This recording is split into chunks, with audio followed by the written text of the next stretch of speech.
call this the Natural Resource Committee meeting for October the 6th, 2025 to order. I ask that you rise with me and join me in the Pledge of Allegiance to the flag. I pledge allegiance to the flag of the United States of America and to the republic for which it stands, one nation, under God, indivisible, with liberty and justice for all. Thank you.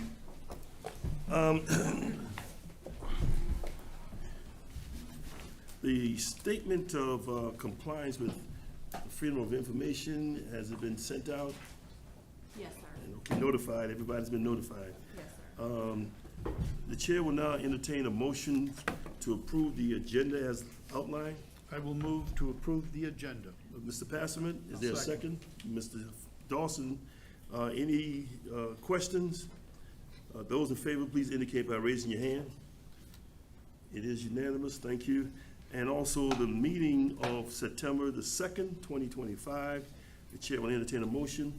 I'll make the motion to approve the Ms. minutes from Tabernac, September 2nd. Motion seconded by, I'll second it. okay, Mr. Passerman. Any questions, concerns?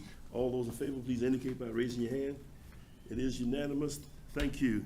We're down to the public comment period. We have 15 minutes. I do not have a statement up here outlining what to say, how you should conduct yourself, but we just ask that you conduct yourself in an orderly fashion.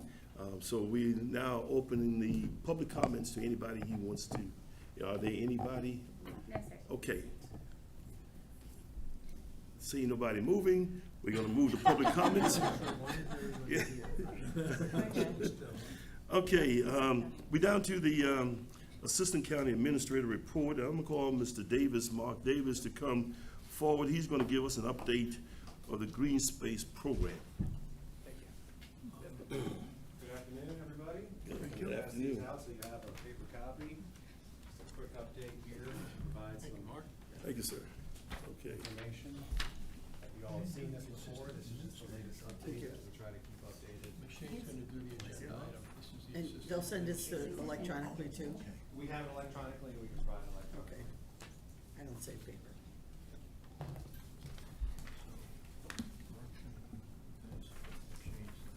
Yeah.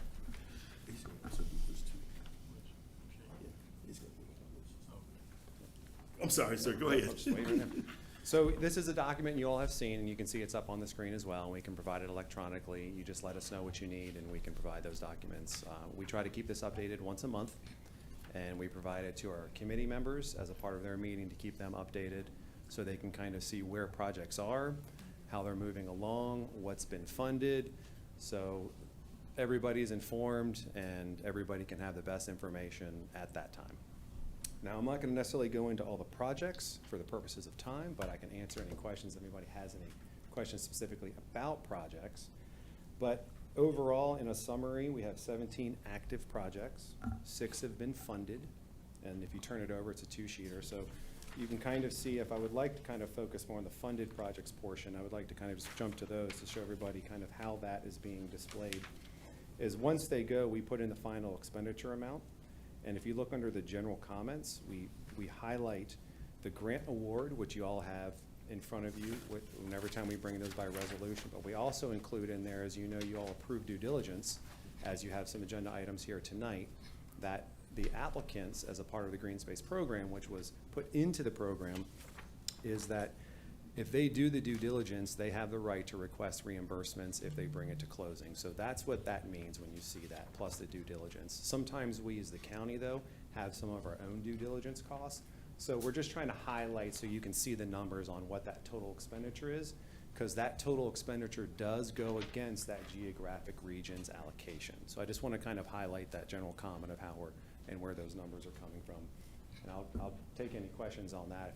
I have one. Hey, Mark, Yes, sir. in the committee meetings, when we discuss this, there's always a report, I don't see it here, but I read this very quickly, but I Yeah. know you have the answer, on how much was collected, how much we've spent or obligated, and what's our balance.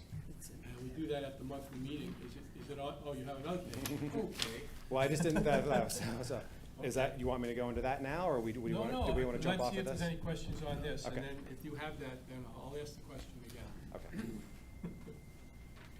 Okay. Any questions? So. Go ahead then. Yep, going back to it, as you can see, really what we have is, we do this by region, as you all know. This program required, as a part of the ordinance, the adoption of a map that defined 4 geographic regions in the county. That's by state statute, and that was in the county's ordinance, so that's why you see it defined by northern, eastern, southern, and western. As well as the program, which is one of its kind, which was great foresight, also allows for out-of-county expenditures, so that's a subcategory.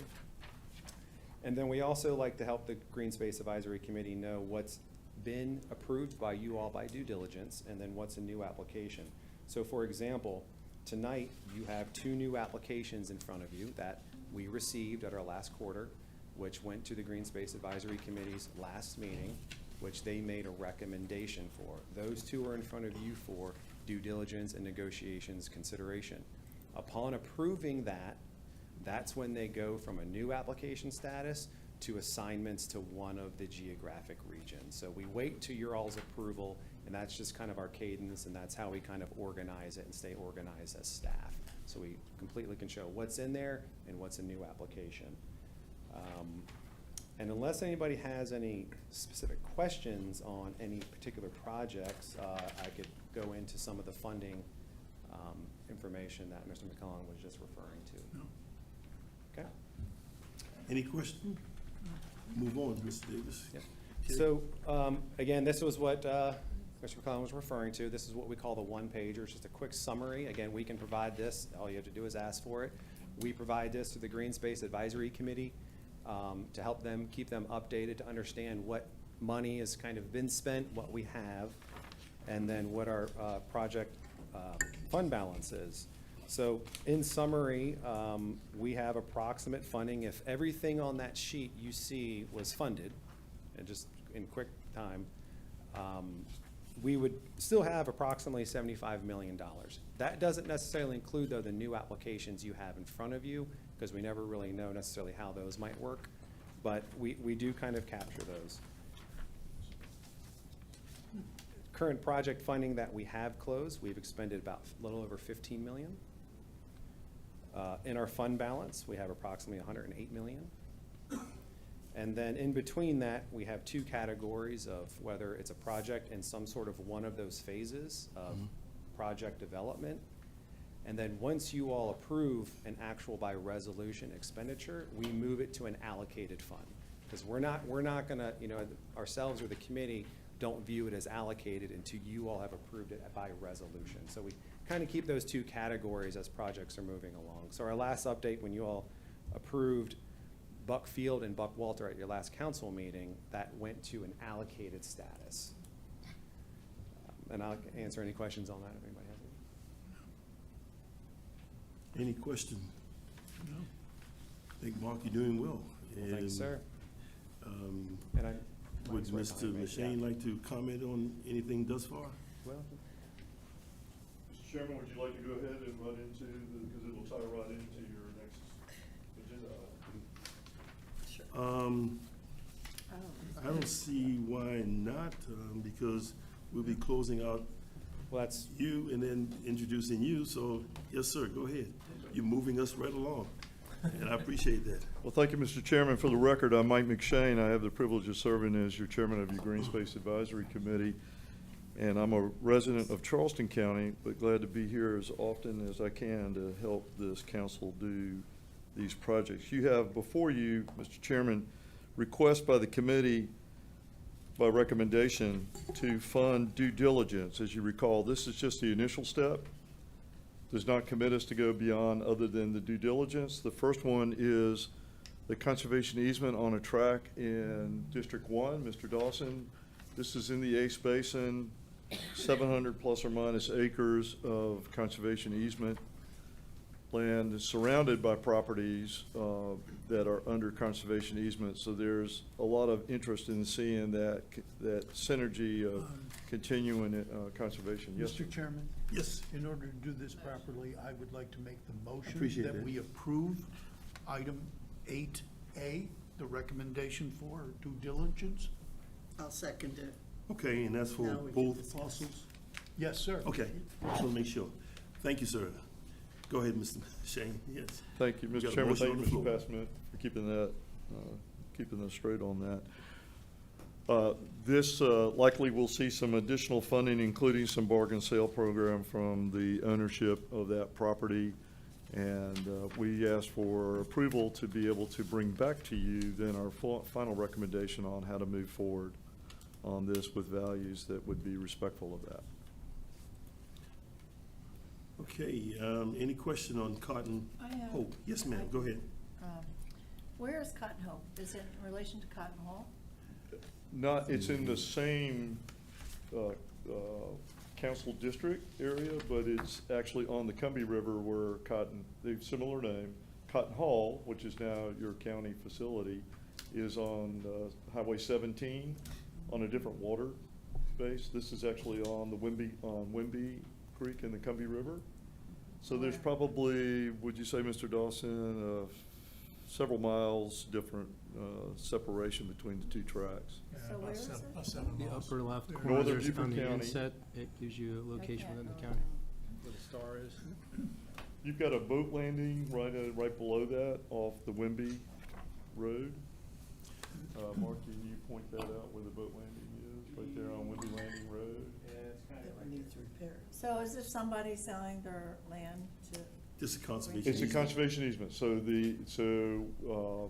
they'll maintain private ownership, but there'll be a recorded document that we've done on other projects that will restrict the amount of development that can occur in the future.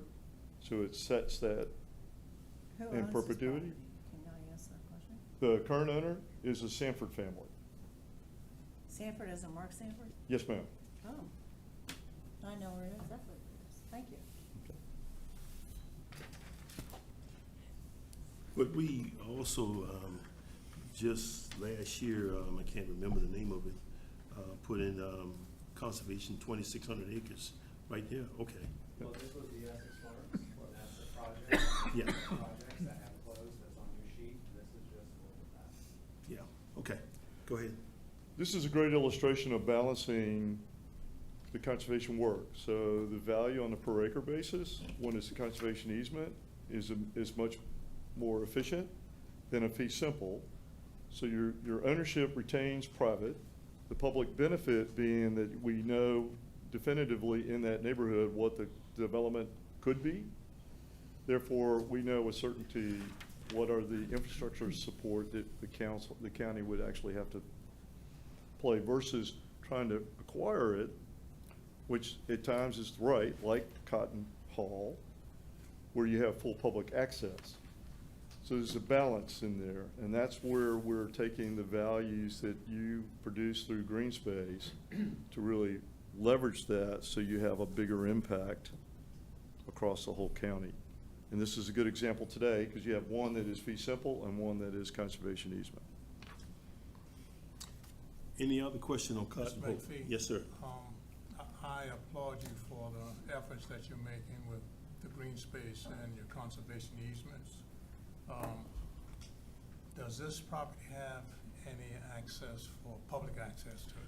Well, you're always gonna have the you're protecting really the value of the river frontage there on that. So and of course, the public has full access in that context in terms of the river itself and any of the tidal influence that's around there. There's not direct public access because it is privately held, but the public benefit of the synergy of all that property surrounded by there is now all gonna be under easement. Yeah, it's always been my concern that we conserve and protect these type of properties, but not having the public access as far as any type of recreational activities, be able to go across that property, get to the river is a barrier. And so, that's a long ways to go, Mark. Yeah. But anyway, Actually, I'm there's on the board vote. with it. Yeah, I think Mark was, may I correct Mark? Go ahead. Not being, Yeah, the actual landing is right there. What you're doing, Mr. Dawson, and I hear your point, and I hear this at the state level a great deal about the interest in public access versus public benefit, which is why I was trying to define, there's a balance here between the two. You can't own it all. My recommendation is you don't want to own it all. You don't have the operating infrastructure and dollars to manage all these properties. But what your benefit is that you've got certainty now on what sort of development capacity could occur there without needing to have the county support if that were to be developed one day, whether that's a year from now, 10 years, or 20 years, whatever the time frame may be. But at some point, that will probably, if it's not under easement, would have pressure to be developed. You're setting that now. That's the public benefit balance to public access, which is why it was so important in my view that we went to Cotton Hall and other properties like that, so that you have that, I keep using the word, that balance of public access in that regard. You also then put protection on that boat landing that is for full public use. You maintain that under your collaboration with the Department of Natural Resources on that boat landing. Cotton Hall to me is the prime example for conservation and public access. Mhm. And if we can do that in more of these properties, I would be more than grateful to have the communities have access through these properties to the waters and enjoy the activities. I would also offer for thought that in the areas like this where you have communities that would really suffer, I think, if they felt the pressure of development without an easement, that actually we've seen historically where it pushes those communities out of there. And that's another public benefit, is now we've given the community around there certainty of what's going to occur around that property. That 700 plus acres, we now know will have under the enforcement of the easement. To your point though, the committee takes this into consideration every time when we talk about the prospect of a private landowner coming to us, and we encourage private landowners to come talk to us, to a good balance between the fee simple acquisition versus the private lands, continued ownership, continued staying on the tax rolls, continue their management costs held by them, but now have certainty that the community knows how much development can occur on that. Thank you. Any other comments or concerns? I have one, Go just ahead. one more, Mr. Chair. Mhm. If my memory serves me correctly, I thought the Sanford family, they put their airspace, they sold their airspace in Marine Corps Air Station. Good memory, yes ma'am. Is that over this property too? No ma'am. No, no. This is a tract that was not covered under Okay. the, Okay. I guess it was REPI First, then. right. The REPI, their landscape program. This is a separate segregated tract. Full disclosure, the property you see to the left of all that, Mhm. That's you? that's me. Under easement, but that's me. That's you? That's me. Well, my family. Oh. I just happen to be the one that's on the front lines all the time. But that is, but again, that neighborhood, we are working with a willing landowner on a voluntary basis to negotiate conservation without regulation. That's the beauty of this program. You're not having to require regulation to get to this point. Our goals are to protect this area. The Ace Basin in particular has great value to Beaufort County. And by fulfilling this, I think we continue to achieve that objective of an area that's in Mr. Dawson's district, that we balance with the Cotton Hall, we balance with the U.S. Fish and Wildlife, with the refuge, with the Department of Natural Resources, in terms of those are all then allow public access. The fact that if that got developed and all that riverfront is turned into what we know will happen, could happen, is gonna put more pressure on that basin, both from a water quality standpoint, but frankly, just to be able to be out there, where it gets wharfed up and down the river. This then gives us certainty of what's gonna be there. Thank you. Any other comments? I have Yes. So, well, Mhm. are you still on Cotton Hope? Go Yes. ahead, because I'm on the next one. Just for public information, this property is located off of Kinlock Road in the Deal community. Mhm. Yeah. Yes. Yeah. It's a beautiful part of the county. Yeah. Amen. The only comment I'll make, I'll just kind of piggybacking on Mr. Dawson, public access. One of the things I do know that we're losing a lot of hunting rights, land, et cetera, and if we could actually negotiate an opportunity for hunters to go out, whether it's by bow or by guns or whatever and stuff, you know, that would be something I'm not a hunter, but I know there's a lot of hunters around. Yes, sir. And as an avid hunter and your former chairman of Department of Natural Resources, I absolutely promote the sustainability of, both from a cultural, historic standpoint, but also frankly from a wildlife management standpoint. What we're doing today does not prohibit, by any stretch, the private landowner negotiating with whether they themselves or they lease out for hunting. They can still do that. No, This- no. This does not prohibit that at all. I understand that, but encouraging that, that's all. Yes, sir. Yeah, that's all. Thank you.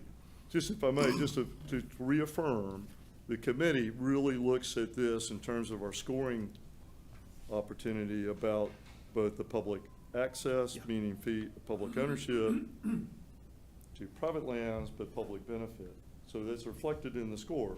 Fee simple actually produces a greater score, but as I said, to the taxpayer, we get a better value on a per acre basis because we're not taking that responsibility of management and Oh, so, acquisition right. cost on. Okay, you want to move to number, If everybody's done 5C. with Cotton Hope. oh, Yeah, we have Buckwalter to do. Yep. Yeah, Right. I have some questions on Buckwalter. well, let him present first and then we'll get the Oh, go questions ahead. in. Well, Yeah, you know what my questions are gonna be. go ahead. I have a Mr. good Melissa. idea, yes, ma'am.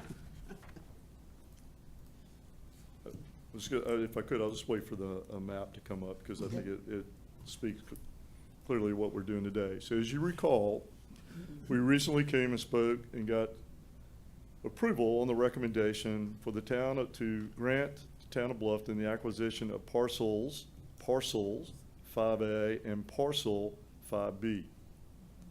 For the record, I understand that many people hear 5B and they think of a particular road. Yeah, Once we initiated that grant, an opportunity presented itself to go after what isn't now being referred to today as parcel 5C. This is the 55 plus or minus acres that then connect and create a much larger opportunity for the town to have this as a park.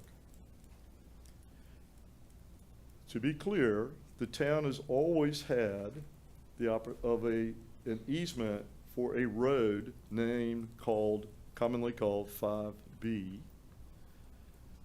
What we are doing here in our recommendation is offering what we think is the best tool for this council to move forward with making the most compelling case that there is not a need for any road, floating easement that already exists, pre-exists all of us in our particular roles. Yes, would I have liked to have had an opportunity to eliminate that in the beginning? Yes, but we didn't have a program to be able to do that. But we make the best case of taking all the residential and commercial development that could occur on all three tracks off the books. The state put some money in the parcels 5A and 5B, parcel 5B, let me make that clear, so that there are two entities that are involved in grants that have the appropriate restrictions to enforce the fact that there will not be residential or commercial development. It does not eliminate a pre-existing easement for a road commonly called 5B. But the values that we're paying reflect that there was an existing easement for a potential road. We are making the best case to make that potential as the minimum amount that ever would be considered. There will not be a compelling case for the state, in my view, to want to invest in putting a road there. Therefore, that puts the onus really on a municipality to build a road that's got some wetlands and other aspects to it. It will be a huge challenge expensive. that will also generate a whole nother public process. This is why that is sticky as this may be for some, I am making the case to ask for your support so that we have done everything we can do to minimize ever need of the conversation of building a road called 5B by doing this. You will then add nearly 300 acres total of a passive park system that Senator Davis and I have gotten commitment from our South Carolina Parks and Recreation and Tourism Department to engage with the town, to be able to help the town really figure out and plan that.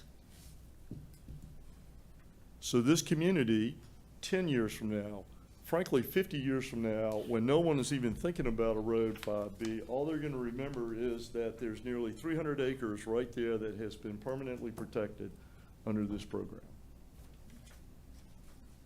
Okay, any question? Well, now I'm gonna ask my question. Yes, ma'am. Go Yes, ahead. ma'am. So is the due diligence for 55 acres or 55 acres minus the right-of-way roadway? Well, the due diligence on all three tracks are always gonna have to take into consideration there's an easement. So the answer would be, it has to take in consideration of the 55 acres has a floating easement, road easement on it.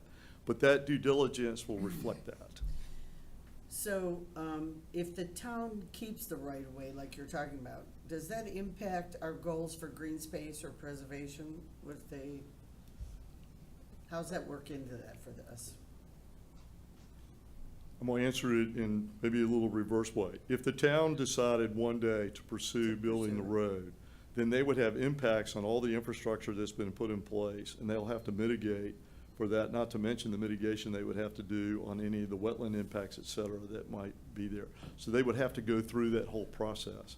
I think what we're doing here is make it to where it really is so onerous that no one's gonna want to even think about that. Because there's not gonna be a compelling reason with no residential development, no commercial development on that 300 acres to be able to even need to do that.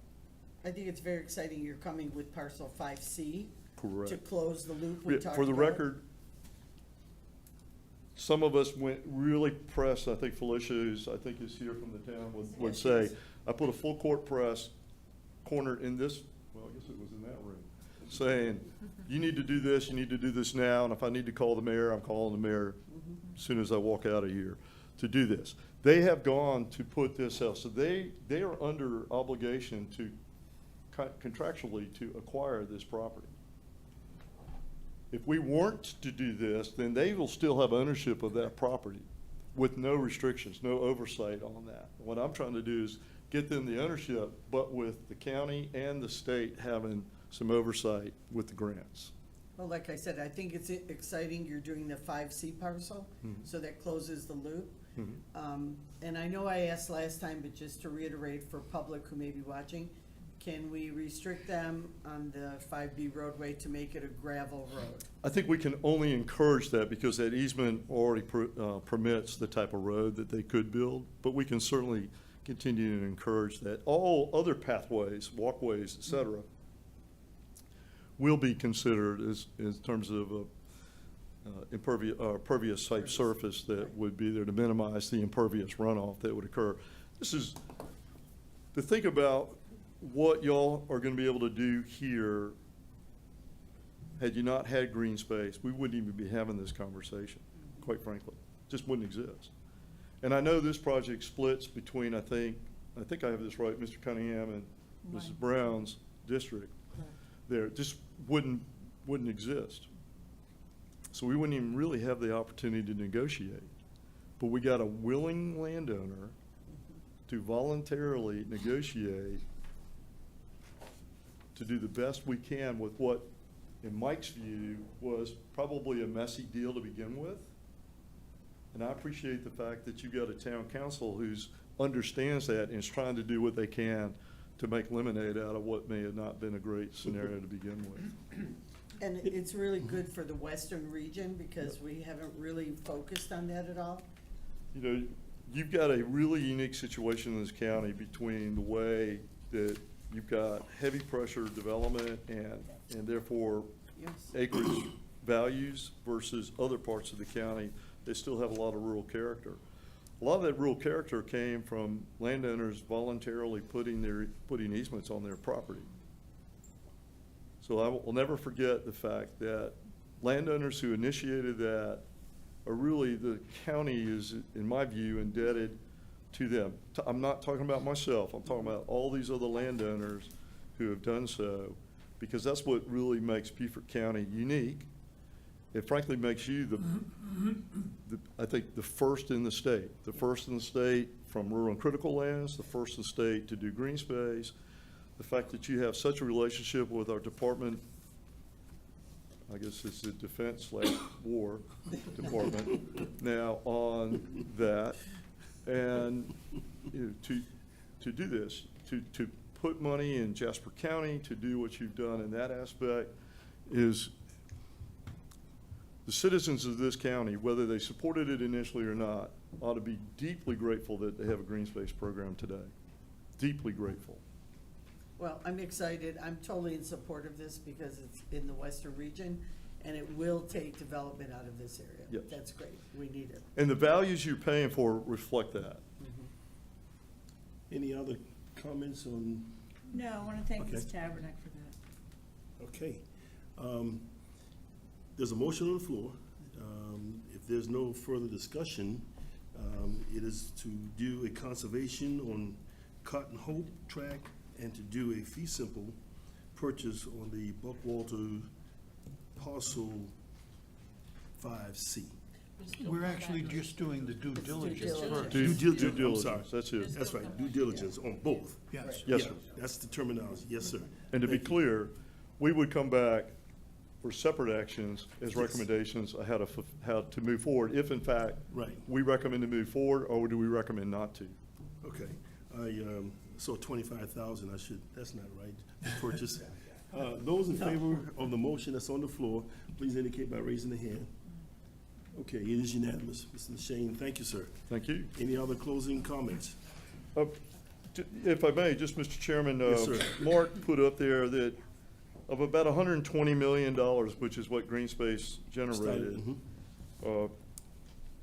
if we accept that every project we have either made a recommendation that's still under due diligence, that we have, or that we have closed on, we still have about $75 million remaining in the account there. Now, there's also reimbursable grant, there's more, that we did with, and that should come back. So we'll actually see that we're still significantly capacity to do some really creative and sort of iconic projects.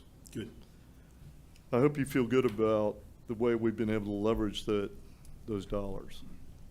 I've been very pleased with how you spend money. Thank you, sir. Thank you. Thanks for coming. Yes. We're down to 8B, an ordinance to amend the Business and Professional License Ordinance, Chapter 18, Article 3, Section 18-67A and B. I'll make the motion for that ordinance. I'll second it. Okay, Ms. Brown has seconded, and turn it over to Mr. Atkinson. Yes, sir. Thank you very much. So this is a required update to our business and professional licenses ordinance. It is the South Carolina Business License Tax Standardization Act, I believe that was of 2021, requires that by December 31st of every odd year that the county adopts by ordinance the latest standardized business license class schedule. If you could pull up page 27 of the backup, there are 3 pages that I want to look at and let everyone here and who's watching understand how the class codes, the NAICS codes, and the dollar amounts that are collected, how all of those connect. So we download the documents individually, the page number's not on this one. Is it, Okay, so it is Appendix B. okay. That you have, very good. So when this comes up, Appendix B is the license class schedule by NAICS codes. When it comes up, the section or subsection of the NAICS, the NAICS code tab, I have no idea what that stands for, but I'll have You knew I was Brandy gonna come up in a ask. minute and tell you. Those are done, I believe, through the IRS, and they identify the type of business or the industry sector. And then if you can, that's very small, the one behind you, you may be able to see better. There are a few of these classes that were updated. I will go through. Mining was updated from 2 and 3, from 2 to 3. Transportation warehouse, 1 to 2. Real estate, renting and leasing goes from 7 to 6. Professional, scientific and technical services goes from 5 to 4. Healthcare, social assistance goes from 4 to 3. And other services goes from 4 to 3. And at the bottom of that table, you will see that we have updated the IRS statistical data from 2017 to 2019 to 2019 to 21. That's the most current. So what does all of this mean? If you can go back to Appendix A, I know we're doing them in reverse, but we kind of have to do it that way. This is where on the left-hand side, you see the rate class down the left side, and then there is a base rate, and then there is a per $1,000 number that associates with that class. So there are no changes to Appendix A. I just wanted to show you that so that you can see how the class changes will affect those businesses on an individual basis. And all of this is done off of gross receipts. So within the red line, in Section 3, it's on the second page of the ordinance. I'm not sure if the backup section had the red line on the dates, so I wanted to point them out. It's Section 3. Section 3 of the actual ordinance, the red line ordinance. The new dates are included in the ordinance whereas clauses. Yeah, keep going down. My apologies. I had this set out by page number, so we're looking at the same thing in two different ways. So we're going to update this where it says December 31st of 2025, not 2021, shall commence on May 1st, 2026, and shall run through April 30th of 2027. So again, those dates are in the whereas clause of the ordinance update. They just weren't included in the red line version. So, Chuck, if you go 2 paragraphs up, it gives the definition of makes. North American Industry Classification System. Right, There we go. I looked it up. There you go. Okay, so with that, I know that's a little arduous, but I just want to make sure everybody understands what these are, why we're doing it, it's required, and how that actually equates to the dollar amount that folks pay when they get their business license. It really hasn't changed. It has not changed for anyone except for those who have the class. Yeah, it'll either go up or down very incrementally, very small amounts, on a per $1,000 basis. Got it. Yes, sir. So I'll be happy to answer any question. Oh, any question on the license and update for Mr. Atkinson? You've done a great job. Thank you very much. Okay, all those in favor of the motion that's on the Appreciate it. table, Thank please indicate by raising your hand. Okay, Mr. Atkinson is unanimous. Thank you, sir. This is for discussion purpose? So do we need a motion for discussion? No? Then, Ms. Zadig, No, you are no, on. it should be a separate item. Okay, It's not an Okay. I'm on? agenda item. Yes, ma'am. great. Thank you all. My And name, you're dealing with single-use plastic yes. Yep. survey update. We'll get it loaded up on the Yes. screen and then we'll get started. But I'm giving the update on the single-use plastic survey. So my name is Juliana Zadek. I'm your environmental long-range planner, and it's my pleasure today to give you all this update. To do this, I'm going to work through several reasons why we're considering changes to our plastic bag ordinance. We're going to go over a summary of the results. We're going to talk about actions taken thus far, and we're going to talk about next steps. So I'm in control here. Here we go.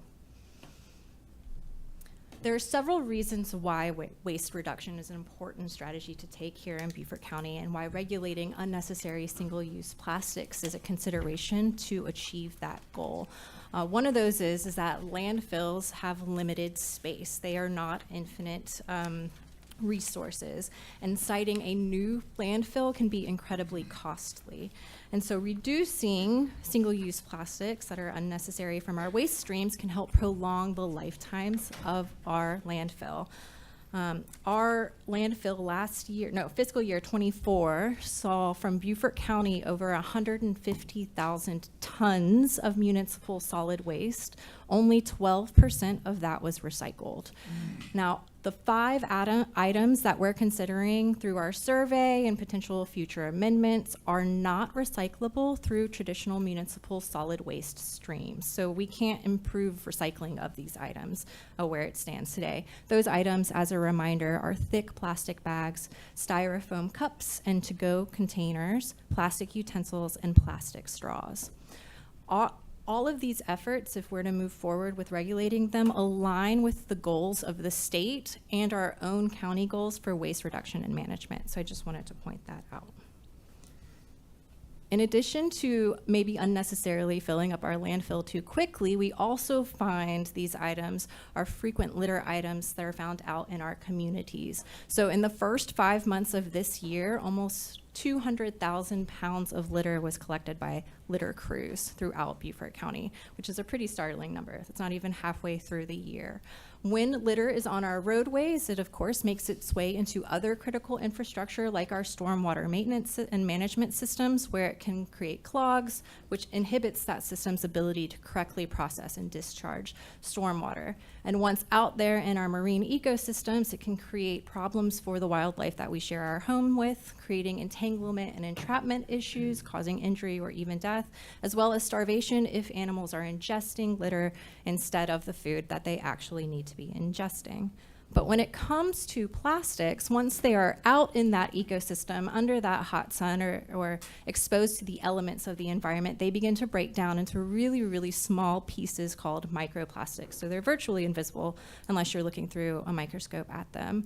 And essentially all aspects of our food chain out there in the marine ecosystem are eating these microplastics, which means that they're getting into really popular food items of our area, items that we have festivals celebrating, right? So they're found in oysters, shrimp, fish, and crabs. And if they are in those items, that means that they are in us as well. So microplastics have been found in the human body in a lot of different places, from the brain to our blood, breast milk, urine, liver. It's been found in placentas, and it's even been found, which for me as a new mother at 6 months for my son is really shocking. It's been found in the first bowel movement of babies. So these things are moving through adult systems directly into the next generation. They can cause issues, of course, when you have foreign bodies in your body. So they are linked with increased rates of cancers and diseases. If you have microplastics in your blood system, you are 4.5 times more likely to experience stroke or heart attack than those without microplastics in their system. So it's an issue, a multifaceted issue. It's impacting our critical infrastructure, it's impacting the beauty of our communities, it's impacting our environment and wildlife, and it impacts us as well. So if we can do something to reduce unnecessary single-use plastics and help kind of turn that faucet off, it would be really helpful for all aspects of life here. And so that is why we created a working group to address this issue. And it is very much a local issue. There is not a global initiative to reduce unnecessary single-use plastics, and there's not a national initiative to do that as well. So local action is where it lies in order to do anything about these pernicious plastics. So last year, we developed a multidisciplinary working group to begin to dig into the issue because it is a multifaceted issue. We have representation from the Keep Beaufort County Beautiful Board. We have representation from the Coastal Conservation League, who helped us with the 2018 plastic bag ordinance, one of the first along the coast. And we have representation from the Port Royal Sound Foundation. In addition, there are several county departments involved in this initiative. That's our Stormwater Department, our Solid Waste and Recycling Department, our Communications and Accountability Department, and our Planning and Zoning Departments. Since last year, we have been working on understanding what our community, what our residents want us to do regarding the 5 single-use plastics. So again, the thick plastic bags, plastic straws, plastic utensils, and styrofoam takeout and containers and cups. We developed and deployed 2 surveys from January until April, just under 3 months, in order to start to better understand what our residents and businesses need and want regarding these plastics. And 2 survey types were deployed. So one for businesses specifically and one for our residents, because we know that these different groups are going to experience any regulation differently. Each of the surveys assessed regulatory preferences by our different groups, and then our working group deployed a robust media and business outreach campaign in order to make sure we could get as many responses as possible. So this included working with business associations and chambers of commerce, both north and south of the Broad. It included a postcard door-to-door campaign, and you all have the postcard there in front of you, where committee members or working group members actually went out to businesses to make sure they knew about the survey and the opportunity to respond. And we had social media outreach as well as traditional media outreach. And those efforts seem to have been pretty successful, because we got 6,200 total responses across both surveys. So we had about 138 business responses, and we had just over 6,000 responses from our residents. If you take a look at those pie charts, what I really was hoping for you all to be able to see and to show here is that we had a really even distribution across our population geographically throughout both surveys. So about 1/3 of our responses for both surveys came from Hilton Head, 1/3 came from the Bluffton-Okatee area, and 1/3 came from north of the Broad. And we think that this even distribution signifies a region-wide consensus on what to do about these 5 single-use plastics. So one of the first questions that respondents of the survey received was their level of support, reporting out their level of support for complete elimination of any of the 5 single-use plastics. So this would be a ban, essentially, on any of those 5. The brown bar is whether or not they're supportive, or the brown bar is support, the blue bar is opposition. And so you can see, and we were really amazed to see this outcome, how strongly our residents support taking action regulating these single-use plastics, and how they would like to see elimination of these single-use plastics. For our businesses, we saw a pretty similar trend as well, and it was just as strong as the residents supported it for plastic bags, styrofoam containers, and styrofoam cups. But if you look at plastic utensils and plastic straws, our businesses were a little more divided on that. We have more support or more opposition compared to our residents for banning either of those items. And so that kind of lends to us the idea that we may need to take different approaches for our different items. Fortunately, we asked our survey respondents what approach they thought would be appropriate for each item. So we've gotten direction from those 6,200 respondents.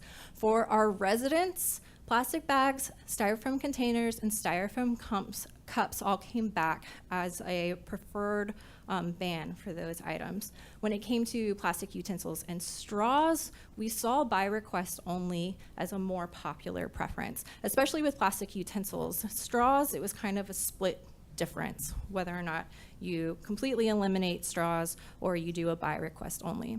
Now, really quickly, I didn't go over this, but they had 4 options to choose from for what they thought was the best approach for each item.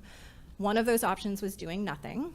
One option is by request only, so that means if you're at a restaurant, you aren't automatically given a straw, you have to request that straw. There's the customer fee, which was the least popular across the board, but that's where a business would be charging a customer for those items. And then there's complete elimination through a regulatory ban. So those were the choices. So we had bags and styrofoam as bans from our residents, and then by request only kind of came out to the top for plastic utensils and straws.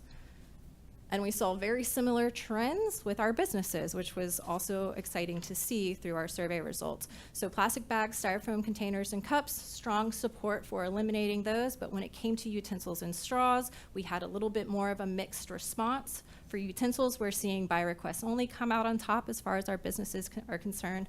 Kind of surprisingly, we're seeing straws as a ban coming out on top for our businesses. But we do have, compared to kind of the proportions we were seeing with residents, we do have more interest in maybe taking no action on straws or by request only. So again, kind of we're kind of seeing a happy medium there as a by request only option for our straws. It's not surprising that we got these results. This has been seen up and down the coast here in South Carolina. So these same items have been considered since our 2018 ban up the coast. And if we follow suit and take some of these actions to consider more plastics within our own plastic bag ordinance, then we will be strengthening the efforts that have happened a little further north of us, as well as our own ordinance that exists today. We also have heard, not surprisingly, concerns about costs to transition away from traditional plastics to more eco-friendly plastics. And so the working group wanted to dive into this. And this is just a snapshot. We did pull other resources and other data on this. But essentially, what we found is that eco-tableware options are cost competitive compared to those more traditional plastic items, only pennies more in most cases. And I also wanted to point out that if we pursue by request only as a regulatory action, that's going to save on the bottom line, because you're going to have less pressure on your stock for your inventory for those items, because fewer of them will be handed out. And then, of course, there are those long-term benefits of saving the lifespan of our landfills and reducing impact on our stormwater infrastructure and our litter crews, and potentially reaching out to those impacts that we all feel through health and environmental litter and degradation. So, in summary, the results came out pretty clearly from both populations, our businesses and our residents. They would like an elimination and replacement for our styrofoam cups, styrofoam takeout containers, and our thick plastic bags. And it leaned pretty strongly towards by request only for our plastic utensils and plastic straws. Our next steps. We finished the analysis. We're bringing back the results to you today. I should have included this. I didn't think of it until this morning, but the first thing we're going to do is we're taking our survey results on a roadshow throughout the county. We'd like to share this information with all of the municipalities and regional committees to get their input on what we need to consider as we move forward, as well as hopefully get buy-in, because this really isn't going to be strong if we can't have our municipalities take part in all of this. So that will be our next step, but then we will start to develop amendment language and start creating an implementation plan. So this incorporates tying in our new green business plan that our green business program that our Public Works Department is working on. This would take into consideration any temporal transition needs. How long do we give businesses to come into compliance? It takes into consideration developing an education, outreach and training program for businesses so they know what they need to do, as well as pulling in what grant resources are out there to aid in that transition if they're needed. And so I did, if it pleases the committee, Mr. Campbell, who's on the Keep Beaufort County Beautiful board, is here. He's a part of the working group, and he would like to address committee if you all are amenable Please, to that. by all means. I have a lot of questions. Yes, ma'am. Mr. Chair, is it okay? No, yes, yes. I have a lot of questions. Well, you go first. Age before beauty. I can talk to Larry. I just have a comment, not a question. Yes, sir. I'm proud to hear that you are employed by Beaufort County. You did a Thank great you. job with this. You presented it beautifully, and it's so easily understood that I can't imagine there's going to be a torrent of people saying, we don't want to do this. It just makes sense and it's important. So to have you working for us to gather this information and be able to represent us out in the field talking about it is just great. So congratulations. Thank you. Thank you. I'm not on my own. I have a whole working group supporting me. I have one. Ms. Brown- Okay. Oh, okay. I'll save all my questions for last. Is our neighbor Jasper County working with us, or will they work with us moving forward? That's a great question. We actually haven't reached out to them yet, but I can add them. We're going to Soloco, so we'll get some of our Jasper County neighbors there, but we could reach out more directly to see if we could expand our roadshow beyond county boundaries. Okay, great. That'd be great. Paul and Ms. Brown, are you with? I could answer that. Lynn Boyles, who works, is a volunteer in Jasper. Okay. Is as good as any person you've ever met. She comes to all the meetings, all the conferences, everything else. They're working as hard as they can work. You know, Jasper's always a little bit behind Beaufort County. idea of us working closely because they're our neighbors right there. And so, They're doing the best they can. yeah.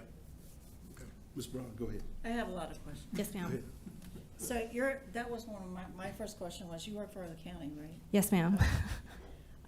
What mailing list did you use and who did it go to? So we worked with Hannah on this from our Communications and Accountability Department. So when we first put the survey out, we sent it to everyone who's on our usual mailing list, and What's that's your everyone who's usual- what- signed up what's your for usual convenience mailing list? convenience center updates. Anyone who's said that they are interested in updates from elected officials. All in all, it's about 56,000 people. And then we also sent it to our media partners and put it on our website and social media channels. Okay, let's back up to the beginning. So you sent it out to your mailing list. From the tax records? Is that what you sent? No, those are email addresses that you sign up. You've Oh, consented and to you sign up receive for Beaufort from us. They are email updates and alerts. So that's how going do to we come. know those people that did the survey actually live in Beaufort County? Zip code. Yeah, one of the required inputs, because we were concerned about that too, is who actually will respond, and what if people from outside of our area are contributing to this and misleading us on what we want, what our county wants. And so we did have a section that required that they put in their zip code for where they live here in Beaufort County, which is how we got the breakdown of those pie charts. I don't know if I can move back quick enough. To be honest, there were maybe a handful, not very many, that came from out of the county. And we have, you can see the out of county, the white sliver on there. So 2% of respondents from our businesses gave us an out of county zip code, some of them being from Jasper County. And then when it came to our residents, only 1% of the 6,062 respondents came from out of county. And again, some of those coming from our neighboring county in Jasper County. Who performed the survey? Your county staff did perform Oh, the county survey. staff? Mhm. Okay. Because I went around at the beginning of the year, and I went to businesses, our favorite places in Bluffton, and nobody got the survey. None of the businesses in Bluffton got the survey. Our clubhouse didn't get the survey. Belfair Plantation didn't get the survey. Nobody got this survey. Nobody got the survey. So I started asking, and I never got this in the mail. Well, I started asking residents how they felt. And they said no on no on paper straws. Because the President of the United States signed an executive order, no more plastic straws. Mhm. No more paper straws, excuse me. So, and I was just spent 2 weeks in the state of Virginia, Commonwealth of Virginia. They have a state law there. If you carry out anything in a restaurant, it has to be in a combustible container. Hmm. That's a state law. So we're trying to do it on a county level. Mhm. Why don't we try to do it with the state, That's a great question. you know? We could talk to our But state about that. I would like to Mhm. see the list of the people that went to it and see how they voted. That's what I'd like to see. Yes, okay, and we do have the survey results here, and so it doesn't give you play-by-play of every single person who. Because I'm telling you, 'cause I went there's- to every business in Bluffton at one point at the beginning of the year, and nobody got this. Yes, ma'am. Nobody. And I will say that our survey initially was only going to be about a month and a half to 2 months long, but we didn't get enough responses, and there were big concerns about making sure that we reached out to our businesses. And that's when we implemented the postcard door-to-door campaign, which Mr. Campbell personally was a part of, and went door-to-door in Bluffton and in Beaufort. We had committee members or working group members who were working through that as well on Hilton Head in order to capture our businesses. And so it was, I mean, short of knocking on everybody's door, which we tried to do with businesses, we can only capture so many. But we tried to do our best. Yes, ma'am. None, When none. did you send your survey out? We sent the survey initially in January 13th. Oh, what you've got, something on here? I found it in my email. Yes, and then we extended it to the beginning of April, so it closed, officially it closed on the 3rd, April 3rd. Hannah said 56,000. Did you send out 60,000 of these? We sent, No, the survey. Yeah. Survey was mailed to 60,000, and you got a 10% return, which is what? this is what was mailed out, what's up here on the screen. That's a good percentage. 60,000 people. Yes, Remarkable. it is. And you get 6,000 responses, which is what everybody expects to get. But I think you 10%. probably got more than most people would have. Because a lot of people feel very strongly about this. We were surprised to see the strong support for it, yes, sir. But I'd still like to see the results. No, Ms. Brown has the floor. Okay. Yeah, No, it's fine, no, I no, was it's just fine. helping, I was just helping her. Okay, no, it's fine, it's fine. You finished? I finished. Oh, I thought you said you had a lot of questions. Well, And I can, Okay. I can share those raw results, I believe, Yeah, so that you the can, data- Before I can print this, I would want to see. Yes, And I absolutely. know Mr. Cunningham, who's on the screen there, would probably want to see the same thing I am, because Logan, I went to all the businesses in Bluffton, downtown Bluffton. I went to our clubhouse, I went to a lot of different clubhouses, and nobody received this survey from the business. I have a question. Yeah. I'm sorry, I can't recall her name. Logan, I see you. I'll, Yeah. yeah, Logan can go after me. Oh, it's 5 o'clock, I'm if- sorry. If the lady that's on Keep Beaufort Beautiful, that was part of this survey, that was on the committee, who Mm. lives in, Pamela? mhm. I think she put some of these out at some of the businesses in the Bluffton area, but you know her personally, Paula, you might want to talk to Brenda her. Or McKee? Brenda, it was Brenda. Brenda. Okay. Yeah, you might Mhm, want to talk to Brenda. her, She was because I gonna do think something she, with Belfair, which she is was on the pretty- subcommittee, she was on this committee, and she Yes. was gonna make an effort to go to some of the businesses. I just wanted to say, I was really very pleased with the results of this. To get this many respondents is, very good, excellent.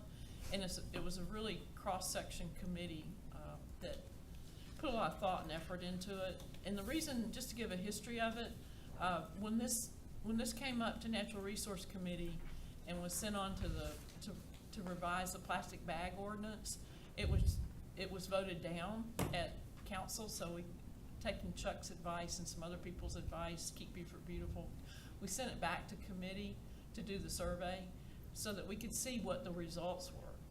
And I think this has accomplished that. We'll see what the other local governments have to say about it too. And, you know, it was kind of a, let's go back and think about it, and we did for a whole year. So, yeah, thank you. You're welcome. Anybody else? Mr. Cunningham, go ahead. Just turn up a little. No. Not really. Go ahead.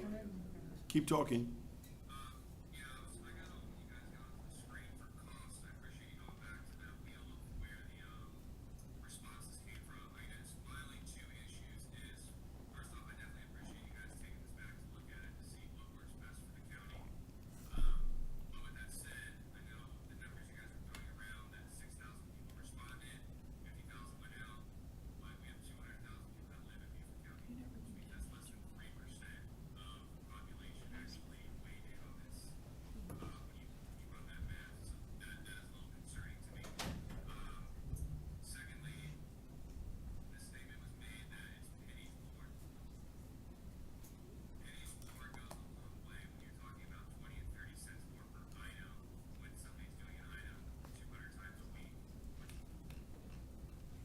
Can't hear you. Oh, we just lost you. Can't hear you.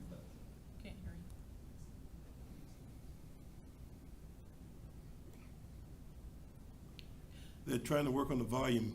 Can we see if that works now? Keep talking. No. Can't hear you. He's not talking. Mark, we can't hear you, Mark, either.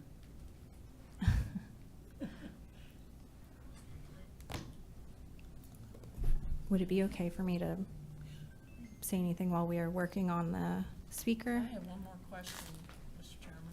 Okay, Mr. Cunningham, we'll come back to you in a minute. Go ahead, Ms. Howell. I'd like to have Ms. Hannah speak to the percentage of a survey. I take Councilman Cunningham's comment that there's 200,000 people in the county. That's true. You'll never get 200,000 people to answer a survey. You'll never get 100%. That's just a fact of life. But I would like, because that's her field of expertise, to address that. And while she's walking up here, we did again work with the business associations and the chambers of commerce to send this through their email list as well, directly targeting businesses. So we could get with them and see how big their lists are as well. That might help expand beyond what we had access to. Yeah, good point. Yeah, and unfortunately, I'm only gonna have data for the county, but we did send this out to 53,340 people. It had a 54% open rate, which is better than the average. Most emails only have between a 20 and a 30% open rate. But the click rate was small. People just weren't very motivated. I guess we have 4% people click through. But yeah, ideally, everyone in the county would have seen it, would have responded, but we felt like we got a good response out of it because that is about 10% of everyone that received the survey, which is higher than industry average as well. Yeah, and everybody in the world who does this knows that that's standard, and you can't reach everyone, which is why you get a model, and take a look at what the profile provides you, and this provides an excellent response, above average, and it's pretty overwhelming what people feel representing everybody else. I mean, you can't possibly get everything from everyone, but I think statistically speaking, this is probably right on line with what you could expect if you could reach everyone. Just my opinion. Okay, Mr. Cunningham, you back on, if we can hear you. We can't hear you that well, but keep talking. We understand what you're saying. I'll just finish up my thought, if that's okay with you. Yeah, the last thing I would say is, the statement was made about pennies more, but pennies more on a single item, when that item gets used hundreds of times in a week. Just looking at the spreadsheet, as opposed to a go, for example, just a go container. Your basic to-go container is 40 or 38 cents more each. So if you're just doing that simple math, that 48 cents times 200, let's just take a place that doesn't even do massive takeout, times 52 weeks, that's $5,000 just on that one item. So pennies add up. You're talking about take some from the bottom line. I think silver was even a higher margin than that. So realistic to-go food for a busy restaurant, you're looking at $20,000 to $30,000 a year in lost revenue.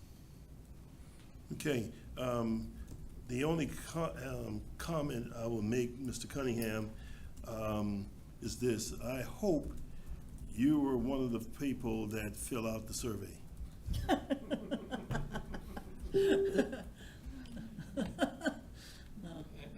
Did you? I couldn't hear you. Oh, Oh, there we go. no, we can hear you much better now. Did you do the survey? I have not seen the survey. Okay, and that's not good. He's a business owner. And he's a business owner in Bluffton, so reach out, please. Okay. But I mean, the survey's over now, and he is a It county is, but I council think, member, so. yeah, but I think I value comments coming from him as a council member. Absolutely. So reach out, I appreciate that. Anybody else? I have one quick question. Yes. Hey, Logan? Logan, can you hear me? Sure. Yeah, I noticed in taking things out from restaurants that there's a new addition on their bill when you get it, and it's for payment for takeout. And there's $1 or $1.50 included in there that I think everyone probably sees that and goes, what is that? But if they ask the question, they're going to tell them it's because of the increased cost of takeout materials that are being loaded.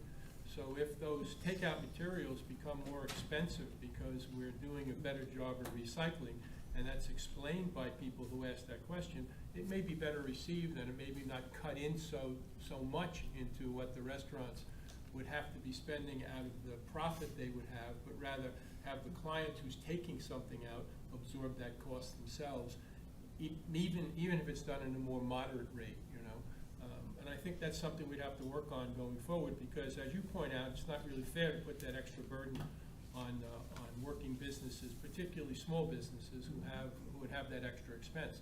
But if people who are willing to participate fully in the recycling effort, which they appear to based on this survey, I think they would happily absorb the few extra cents it would cost them to take out a rather large meal from a restaurant or anywhere else, where the materials that we would be carrying things out in would be easily recycled. I definitely agree. I've seen that on there. I think there's ways around it.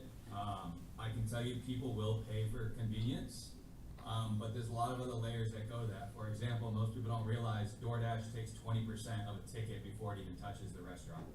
So you're already having businesses have to raise price to make up for DoorDash. Oh, yeah. Because that's straight from our price, they take 20% right away. So is Grubhub and all of them. So, I mean, it's being done, I know that, it definitely is. But I'm also not here to put any more pressure on our community right now. But that's just me personally, I think this is a conversation that will continue. I think it's good to have the dialogue and to see where it leads us when it gets to county. Okay, anybody else, any other question, comments? I certainly have a Oh, comment. yes, right, Mr. Campbell, please. Thank you. I'm Chris Campbell. I'm chairman of Keep Beaufort County Beautiful. And I'm also on the board of Palmetto Pride, a state organization that I was appointed by the governor. I'd like to say that because I wanted to make sure that I understood what we were doing, that I took a stack of cards this big and walked downtown Beaufort. Took me 2 days to do Beaufort. And I, in turn, also went downtown Bluffton to every business on every street in Bluffton. Now, you don't go to the big box stores because people in there don't have the ability to make these decisions, but certainly the small business people do. And overall, everybody was positive. There was never a negative about it. And I think that we've tried to get in touch with Mr. Cunningham a couple of times. We've left messages, I know I have, and also my vice chair. And we were hoping to have a conversation with him, but we never heard back. It's real important. Our rivers are covered in this stuff. The truckloads and truckloads and truckloads go every day across that bridge going to those landfills. We got to start somewhere. How easy is it for us to start right here, right now? We all go in the river, we all play. We're ruining it. So thank you very much, and I hope you take a heart in what you're going to have to make the decision. But we've worked hard to get all of us Great presentation. to come to you. It Thank is, you. it is, yeah. Thank you, Chris. We thank you, I'd and also like quickly, on a personal note, Mike McShane is an old friend of mine, and he may say he's a Charleston boy, but his heart is in Beaufort County. His family all from Beaufort County, and to have a guy like that doing what he's doing and he's volunteering, man, he's great. I'll give him a handshake. thank you. Continue, and your next step is to take it to the various entities, and we look forward to hearing more about this project as we move it forward. Thank you. Thank you. The last item on the agenda, I need a motion to allow an ordinance to amend ordinance 2024-46, authorizing the county administrator to execute any and all documents necessary for the sale of county-owned real properties identified as 1407 King Street and 600 Wilmington Street in the city of Beaufort. I'll make the motion for this ordinance, please. I'll second it. Okay, it's been properly motioned and seconded. Let's see, is Mr. Wheeler here, I guess, who's gonna present? Mr. Wheeler? Okay, you didn't bring the senator with you?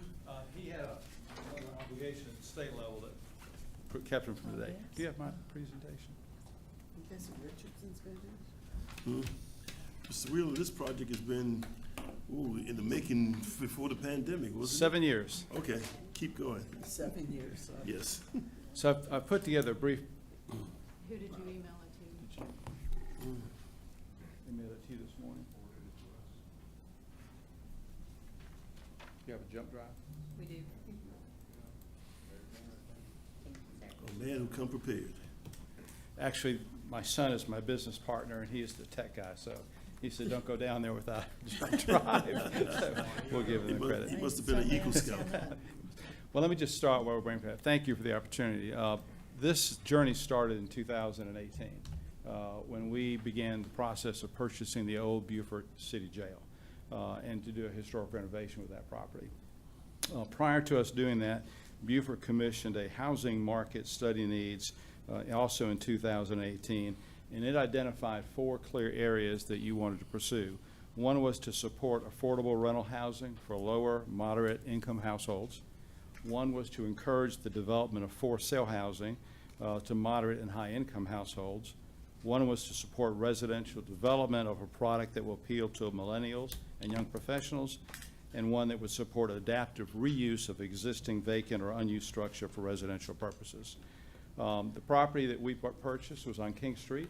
We started work on that, and the current project as designed consists of 3 phases. The historic renovation of the jail that will consist of 9 residential units designed to appeal to that young urban market you discussed, 13 new single-family homes called the Cottages at Justice Square, and then workforce housing on the 600 block of Wilmington. Excellent. Thank you, Zachary. Justice. Just the arrows work on yours? Okay. So again, this is a 3-dimensional representation of that project. I'm going to scoot through this fairly quickly. That is the housing market study that we just discussed. Those are the 4 key points. Justice Park is the name of the entire project. This is the 2 blocks that we're talking about. The jail is in the left-hand corner, the Beaufort Administration Building for DHEC that is now vacant, and then across 600 Wilmington. So those are the 2 blocks that we're working on. The jail project took about 2.5 years to go through, and I'm going to go through this timeline. We first met with John Weaver in 2018 and 2019 during his tenure here. And the purpose of that was to advance the jail project and also to discuss the possibility of purchasing the adjacent building that you own that you leased to DHEC. We then, when Mr. Weaver left, we then had the same process with Ashley Jacobs during her tenure here. We closed on King Street on September 2021 and began the process of submitting the jail for its historic renovation. In 2021, we began our communications with Brittany Ward about acquiring that property. It was publicly posted in May of 2022. In October of 2022, we signed a letter of intent with the county. We began the workforce housing design later that year. We had our first design review with the city in 2023. We then went before HRB, since this is an historic district. That was also in 2023 and got approval.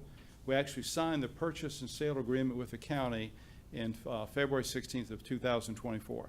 So you can see it's taken us 5 years to get to that point. Once we signed that, we submitted our first application for SC housing. That was done in July of 2024.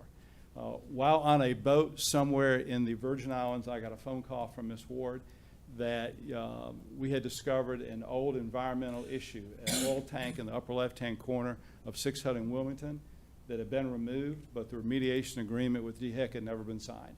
So it triggered an EPA assessment, and it stopped our application at that point. We began the process of environmental site issues. We did a geotechnical report. It is 117 pages long on that property. That was required to do soil borings on that property, soil borings on the adjacent property. One of the things that it discovered was that if Beaufort experiences an earthquake of 7.2 on a Richter scale, that these buildings that we proposed to build might move 5 degrees. And because of that, we had to construct earthquake drains. And earthquake drains are drains that extend 10 feet from each one of the houses that we're building for workforce housing. And that reduced the number of units that we could build from 39, which is the maximum under SRDP financing with SC housing, down to 33. We then re-engineered the site plan to meet SC housing's requirement, and we submitted our second application in July of this year. We began the process of modifying the PSA. I received a draft agreement from Senator Davis and from Richardson, and then was notified that because of the change of units from 39 to 33, that was deemed a material change, and we again had to withdraw our application with SC Housing. So as you can see, we worked very diligently to make this project happen in a significantly disadvantaged area for 7 years. This, just for information, this is the jail renovation that the artist rendering of what we propose it will look like. These are 2 units. Again, they're designed to be very much appealing to that young urban profession you want to draw. There'll be rental units. We have 2 bedrooms and 1-bedroom units.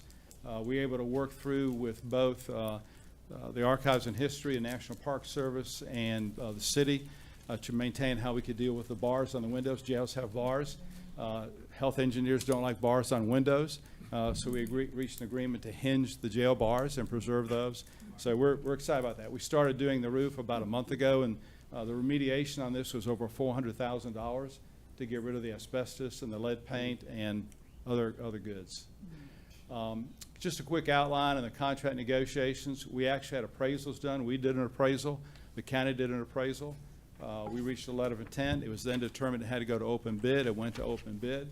There were 4 bidders on the property. We were the only one that offered to pay anything for the site. We had contract negotiations that then resulted in the PSA. And then at the end of our first application, we did an addendum with the county to make sure that we could include the issues that South Carolina Housing wanted. They sent direct feedback of changes they wanted to make, and Mr. LaBruce and Mr. Davis worked on those for us, and it was approved.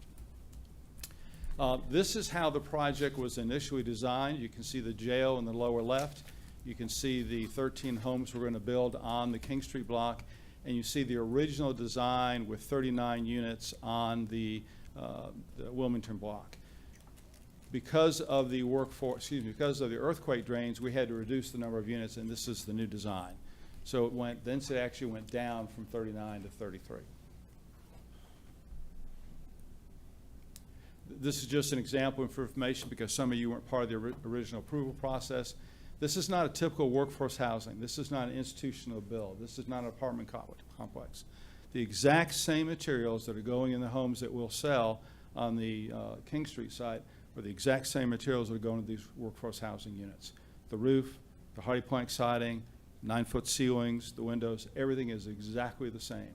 You will not be able to tell the difference between a house that will sell for $500,000 and a workforce housing unit that will appeal to someone making 30% of area mean income.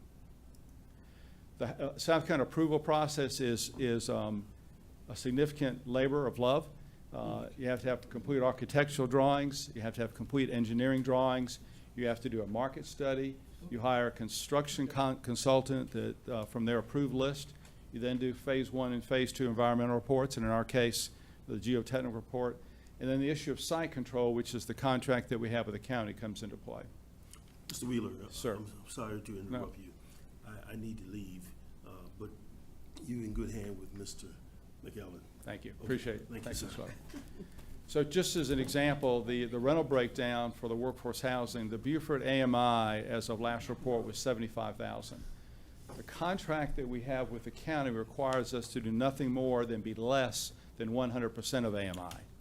The South Carolina housing requirement is we must have 6 units at 30% of AMI, 10 units at 50% of AMI, 10 units at 80% of AMI, and we can have 10 units at 100% of AMI.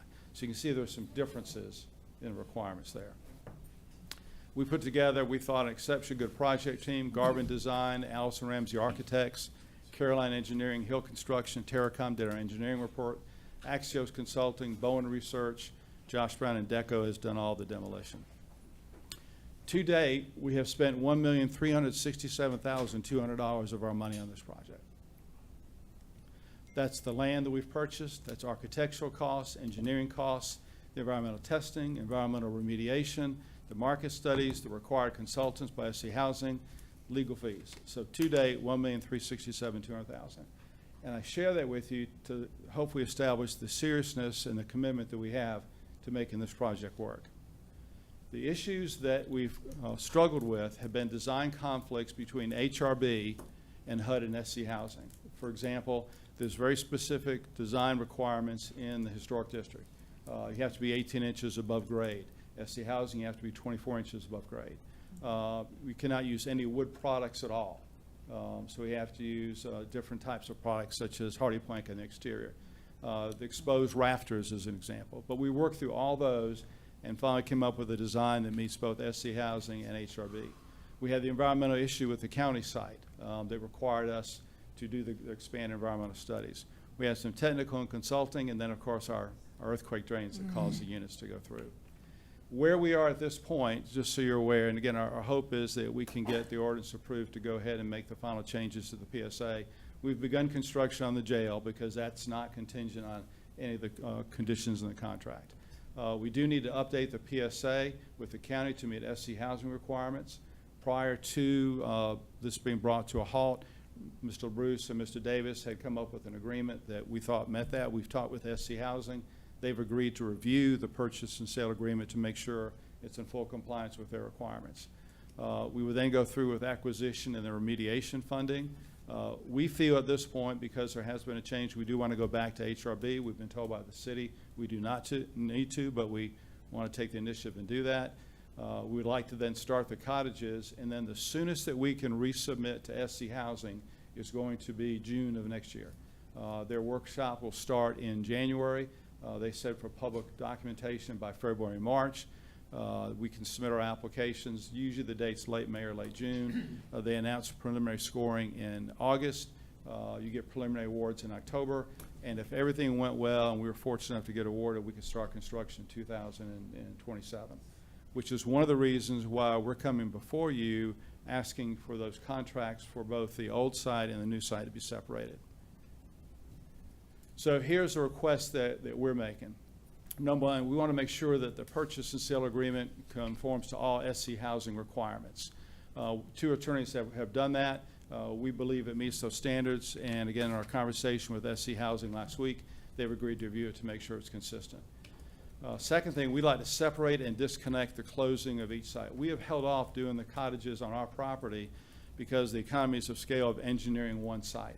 And the contract, as we interpret it in Section 4, Paragraph 4B, says we cannot start any of the work until we start the remediation on the Wilmington Street building. The Wilmington Street building is still occupied and being used. So clearly that's some period away before we can do that. So the purchase price that we agreed to pay was $1,050,000 for both parcels. There was a $250,000, Richardson, am I correct? $250,000 for the King and $850,000. I think that's correct. It's 275 and 780. Thank you. And what we're asking is to split those two into $50,000 since we spent so much money already for the vacant DHEC building site and $1 million for the workforce housing site. We will provide the remediation and demolition as we previously agreed to. The remediation for both buildings total $700,000. That's just to get rid of the asbestos and the lead paint and the mold and other things that are there. We don't have a date, but we do need a date certain as when the Wilmington Street building will be available for us.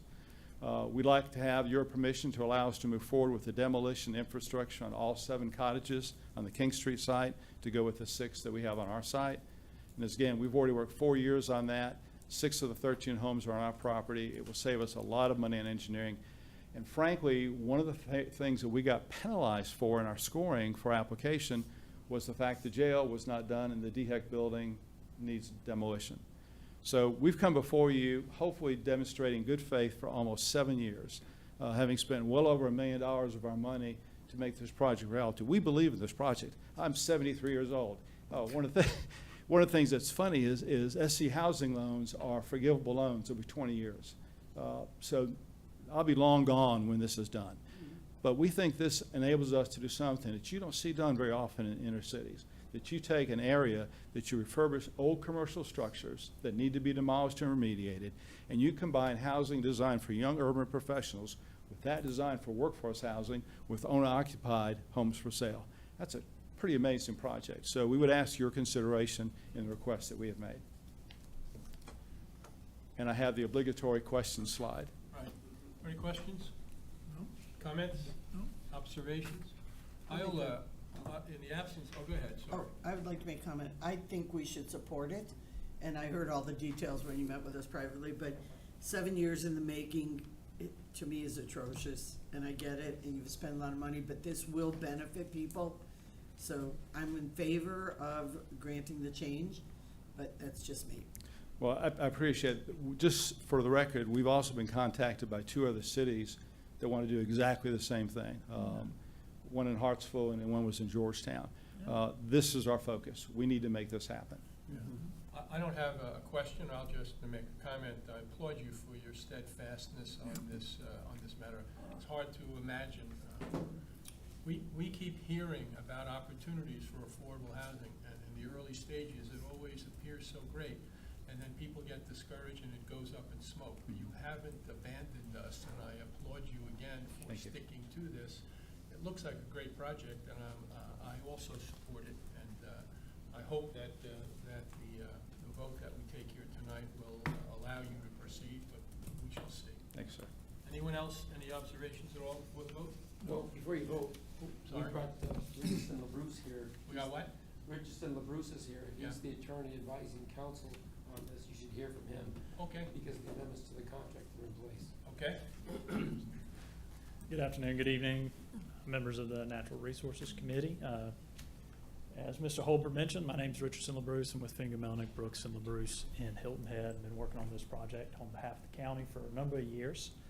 I'm going to echo a few things that Mr. Wheeler said. And part of why I want to present to you is to make sure that I understand what y'all want from me and that we're all on the same page moving forward, because this is a pretty complicated deal. That was one of the issues from the very beginning. And that's one of the reasons that this has been 7 years in the making. So the way that this deal was originally structured, it was designed to ensure that the affordable housing component was going to be built. It effectively tied the Wilmington Street property, where you were going to get 39 units of affordable housing, to the King Street property, where there was going to be market rate homes being constructed. So the idea was to ensure that both of those would go together. The sale was a combined amount, although there were purchase price allocations as to which one went which, or how much went to each one. It was a consolidated amount. It was a single closing for both pieces of property. There were restrictions that were going to be imposed that were going to be recorded against both of the properties that would require the remediation of both sites before any construction could take place on the market, what I'll call the market rate parcel, King Street. And there was also a cap on the number of units that could be built on King Street until the 39 affordable units were constructed. The proposal that's being submitted today largely negates that, and it creates, a framework of two separate deals.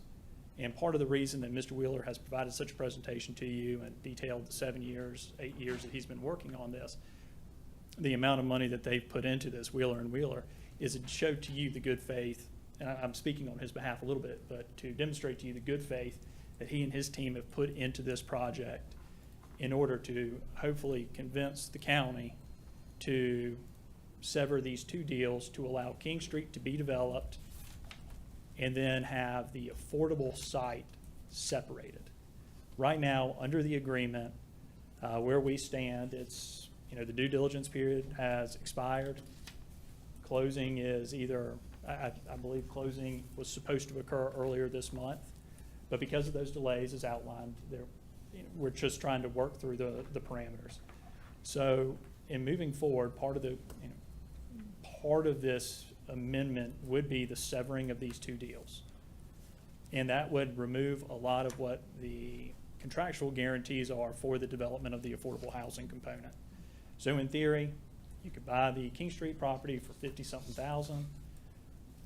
That could be done. They could buy the affordable housing portion over on Wilmington Street, but never develop it. We could put a per diem penalty on there for failure to develop within a certain amount of years. We have that right now.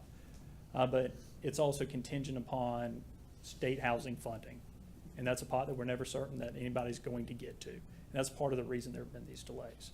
So I bring that all to you, not to, try to muddy these waters and make y'all question what's happening here, but really just to make sure that the field is adequately explained and I know what y'all want from your direction moving forward. Happy to answer any questions. That was a real quick summary of again, 7 years and a pretty lengthy contract. Well, perhaps I should have waited with my laudatory comments to Mr. Wheeler before you spoke. I'm not sure. Are there any questions from anyone with regard to this? Yes, sure. Yeah, if I might ask, would you advise council then to support separating the two parcels? And how do we get some guarantee that we can assure that the affordable housing will be built? Is there any way we can? Well, that was kind of that's why we had such a complicated agreement at first. It was, how do you tie these two together contractually? How do you do one with the other and make sure that they happen? And so what we tried to do was a give and take, and to Mr. Wheeler's credit, Mr. Davis's credit, they were great with working with us and trying to negotiate these terms. And they needed 6 units to be built to be able to fund the rest of the affordable housing component. And so they wanted to have that right. They had the remediation concern, or we had the remediation concerns, so we wanted to make sure all the environmental remediation was done on both sides, and that they could do all the infrastructure on both sides before. But to answer your question, we can create contractual obligations with financial penalties and things like that to ensure that the affordable housing gets built. But it's very difficult to tie it together in a way that has any real lasting impact or value. So we can't, because they'll have to put contingencies in there for the funding from state housing most likely, and those already exist under the current agreement, that failure to meet those conditions can negate that Wilmington Street closing and allow the King Street only to move forward. So there is some risk. Again, what Mr. Wheeler is wanting to show and demonstrate to y'all is he's put forth the effort. He's gone above and beyond in his diligence and in the process. He says he is still committed to doing the affordable housing, and nothing to date has seemed to indicate that he's not. But the reality is that he has to apply to South Carolina Housing. They will have comments. The comments seem to change from year to year. As you can see, the main reason that we were coming back before you tonight was because of a reduction from 39 units to 33 units because of these earthquake drains due to environmental concerns and this underground storage tank that they found. So if y'all want to keep these two together, we can work on that and try to come up with a way that can allow this to work, this project still to work for Mr. Wheeler. Or if you want to sever them, we can do that and put together some contractual requirements that we think will best protect the county and ensure that this affordable housing gets built. It's just, any protections, in my opinion, are going to be lesser than what they currently are.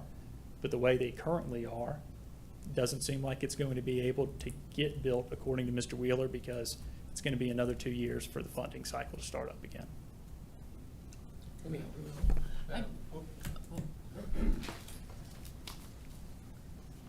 What came before council a few years ago was an ordinance for the land purchase, and that's why it's before you today as an amendment to that ordinance. In the amendment ordinance that I've drafted and put before you, it agrees to reduce the workforce housing from 39 to 33, but it keeps all the other terms the same to protect the county, to make sure that you get that workforce housing and that that's built before the other development on King Street. The county would not recommend separating the deals and having separate land purchases to protect the county, to make sure that workforce housing comes in. If you keep them together, that's the better protection. Now, you may want to deviate and allow them to build more on the King Street property early on, waiting for the funding for Wilmington. But to separate the land purchases, you put the county at risk for the workforce housing getting completed in the end. So I put into the ordinance, I took out of the contract and put into the ordinance a term of the ordinance that it's going to be reduced from 39 to 33 to where it's protected by law. There's a lot of argument going back and forth as to whether or not it was material change or not. I determined that it was a material change because it was a 15% reduction in the workforce housing that county council negotiated and agreed to. I didn't think that was inconsequential. I thought council would have to make that decision as to whether or not to accept that reduction from 39 to 33. Now, we recommend that you accommodate them because of the earthquake protections they got to put in there. That makes sense. That's rational. But to separate the contract makes it more difficult, as Mr. LaBruce stated, as far as putting that in there. The best protection for the county is to keep the parcels together, to keep the prices that we've already determined for each parcel the same as they were, and not to change the parcels. Why mess with the numbers if the total's going to stay the same? And to go forth with allowing the reduction, but keep everything else the same. Has someone read that motion into the record? You put the motion on the floor and a second to get it here, and the motion is. Wait a minute. That motion hasn't been read yet. We're just putting a motion on to amend the ordinance. That's what that's what it is. Right. And the ordinance amendment has what I recommended to include in Section 3, that ensure that not less than 33 affordable units are constructed on the affordable housing parcel at 1600 Wilmington Street, Right. and that they be sold at affordable prices and remain subject to the affordability covenants for the entirety of the affordability term as defined in the purchase sale agreement. Okay. Is it your intention to have someone from council make that motion? That's what's before council. On the floor right now is the ordinance amendment that I By drafted. doing what, I understand that's been made, but has it been read into the record? The language of the motion? Where is it? The ordinance is before council, Yeah, and the motion and second put it on the floor. right, So you don't have to read the ordinance before No. council. no. So the amendment is simply then, The amendment is what I put before you. Mr. Wheeler right, came forth with some different terms that he's asking you to consider okay, to make. okay. That would have to be a change to this amendment. There'd have to be more drafting done if you accepted any of Mr. Wheeler's proposals. Yeah, so then this vote tonight will not then state. this will be the first reading. No, get it, no, I this is get it. committee. This would be a recommendation to council For the to amend first the reading. ordinance. Yeah. Yeah, so this one then wouldn't be, as stated in his PSA modifications, this is, we're not going to consider that, the statements that were made in the PSA modifications, because that separates it, and you don't want to see that happen.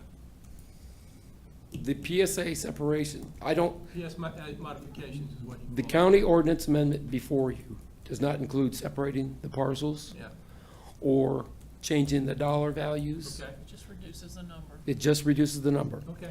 If you wanted to add another change, the only one that the county would consider acquiescing to and recommending to council would be to allow more development on the King Street parcel than before the Wilmington development occurs. As it is, he can only develop those 7, I think, on the King Street parcel until he constructs the Wilmington, because you wanted to ensure the workforce housing was I constructed, understand. okay? Hey, Alice, could I have that document you took back? I just want to see that. It's in front of you. I had a comment, ahead, Al. Mr. Chairman. I don't think we should separate it. I can go along with reducing it to 33 units, as Mr. Holbert said, because we have to have the carrot, and the carrot is the units, and we've already reduced it from 39 to 33. So I think they need to be kept together. I would be open to discussions of letting him develop more on the King Street project. I guess he'd have to go back through his historic Beaufort though for that, which is not our call. And the other thing I'd like to mention is that I'd like to see this project work. It's a great location, and it would be great if it could work. And I think that's the only way to make it work is to have the two together. And because worst case, if he doesn't get state approval, what are we gonna do then? But I think he's got a better chance now for state approval, but it's gonna take time.